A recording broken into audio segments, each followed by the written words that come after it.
All right, this video begins to look at the powers the president has and some of the responsibilities the president has. So we're going to divide up these videos into a couple different categories, and this is going to focus on the legislative or the lawmaking powers of the president. So it's important that you're just familiar with a couple terms before we kind of get going. First is that a bill is any kind of proposal that's made by a member of Congress. It's debated on and it's voted on. But it doesn't become a law until it gets final approval and it actually goes into effect. So it's important that you know that the bill is the proposal that's being voted on, and the law is when it's finally approved and it actually takes effect. Also, it's important to note that when we talk about anything involving formal presidential powers, it means we could actually find them in the Constitution. If we're talking about informal presidential powers, we're talking about something else. Like they're not actually in the Constitution, which makes them a lot more controversial. All right. So when a president has something to do with the lawmaking process, we're usually talking about the beginning and the end of the process. So it's Congress that actually debates bills and votes on them. It doesn't mean though that the president doesn't have some sort of role in this. So if you're a member of Congress, you're really one of 535 people. So if you talk, people might listen, but you're not going to get a ton of media coverage if you're just a typical member of Congress. But you're the president, you're one of one. So a president knows that when they speak, there's lots of media attention, and they could use this to their advantage. So presidents often use the power of the media to persuade the American public to then put pressure on Congress to propose bills, to vote on bills, and that's called going public or using the bully pulpit. It's when the president uses the power of the media attention that he gets to really persuade the American public to then put pressure on Congress. So different presidents have done this in different ways. Like President Obama went on a show like The View, where he talked about issues that he cared about, and that was meant to persuade the American public. President Trump was a little bit different, right? President Trump used social media, used Twitter a lot to sort of win his followers over, win the American public over, so they could begin to demand that Congress take action, to propose bills, to vote on bills, things like that. So oftentimes presidents are involved at the beginning of the process by using the power of the media attention that they get to put pressure on Congress. They're also then involved at the end of the process. So once Congress debates and votes on a bill, assuming they approve the bill, that bill ends up on the president's desk, and the president has two options. The president can either sign the bill, and then it becomes a law, or he can veto the bill. A veto is a formal rejection, and the bill then gets kicked back to Congress. So Congress can override a president's veto, but it takes a two-thirds vote.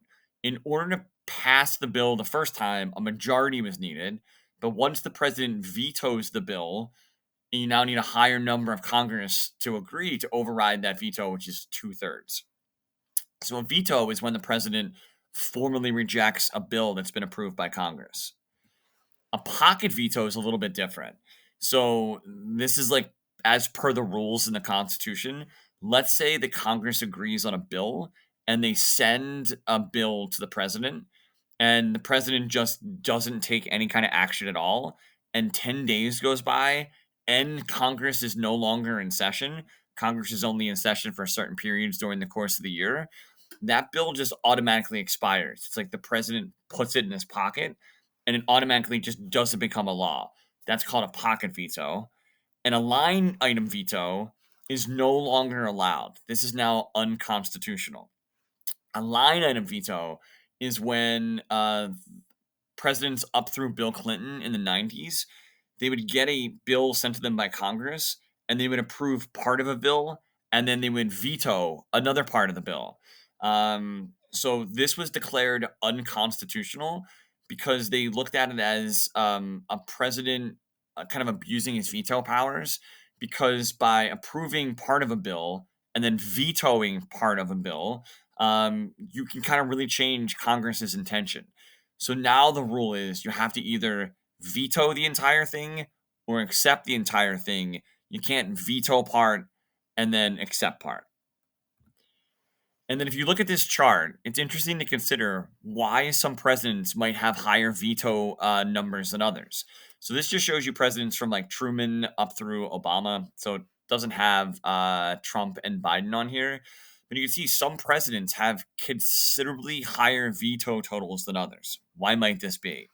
Well, one of the things we can take into consideration is that presidents that have higher veto numbers, right, that veto more bills than others, it's probably because they're presiding over periods of divided government. Divided government is when Congress and the president are of opposite parties, right?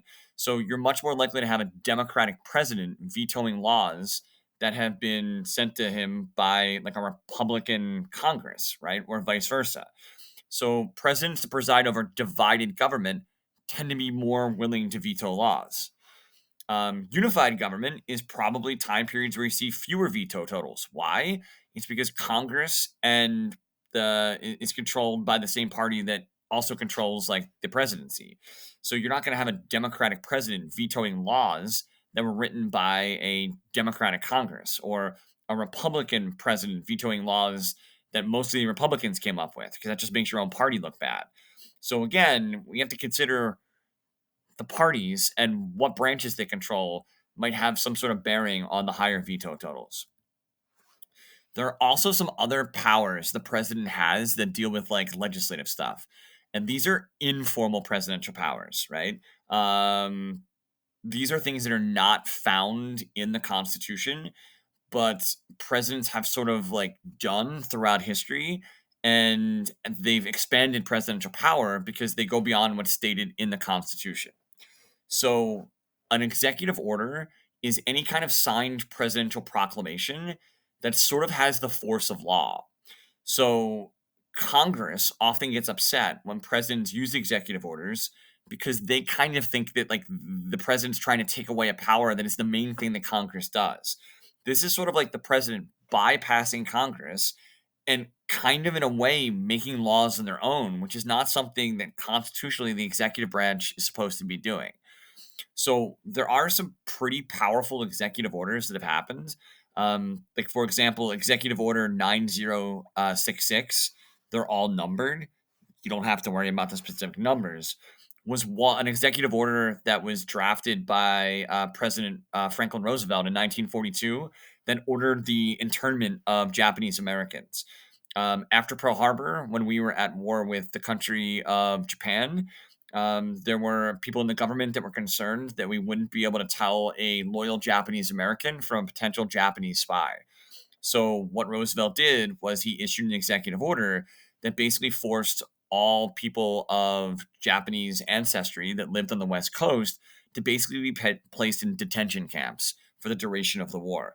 This wasn't something that was a law that was passed by Congress. This was an executive order without congressional approval that Roosevelt did on his own. Or Executive Order 9981 that was passed by President Truman in 1948, which desegregated the United States military, right? Basically ended the practice of segregation within the United States military. This obviously is much more positive, right? An idea that, like, hey, Congress wasn't doing this on their own, so the president stepped in and did this. Or more recently, Executive Order 173767, which was drafted in 2017 by President Trump, where he basically declared that a border wall was going to be built. This was one of his major campaign promises, was like building a wall between the United States and Mexico. But this is not because Congress passed a law saying that there was going to be a wall that was built. He decided through an executive order. So this is an informal presidential power that's not in the Constitution, that presidents have used throughout history, that has expanded their own powers. Another example of a informal presidential power that's like not in the Constitution is the use of a signing statement. So a signing statement is when a president does sign a bill that Congress sends to him, but he also then attaches his own interpretation of the bill to it, right? So a good example of this is in 2005.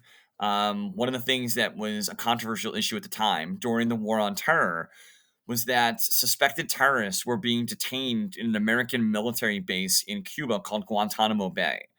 And information that came out of what was happening there was that the United States military and government personnel were basically torturing suspected terrorists.